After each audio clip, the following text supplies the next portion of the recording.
רוצה להראות לכם איך אנחנו משתמשות בממצא הבד של אמיר. אז זה מגיע בעצם שני לולאות כאלו. הדבר הראשון שאני עושה כשאני מכניסה ניובורד זה בעצם מקפל את כל לולאה לשתיים.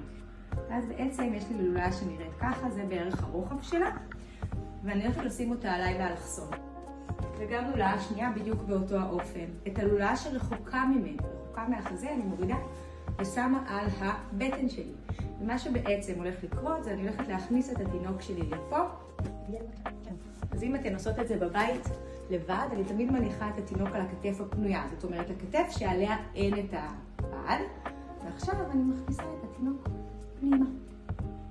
אני מגלישה אותו אל עבר מרכז הגוף שלי, כאשר הבד מחזיק אותו מברך לברך. אתם רואים? זה כל כך טבעי שהוא כבר מיד מניח עליי ראש. חשוב מאוד בממצא בד להקפיד תמיד שהפנים יהיו גלויות. זאת אומרת, המבט שלו תמיד צריך להיות עם הפנים כלפי חוץ. אני סוגרת את הכתף השנייה, מעלה שוב בין שתי הרגליים, ופותחת את הבד. תכף אני אסדר לו את הראש, כי אני רואה שהוא העביר אותו לצד השני. איך אני יודעת שעשיתי טוב? הבד מחזיק אותו מברך לברך, הוא במרחק נשיקה במצח ממני, אוקיי? ואני יכולה ממש לשחרר את הידיים, וזה מאוד בטוח.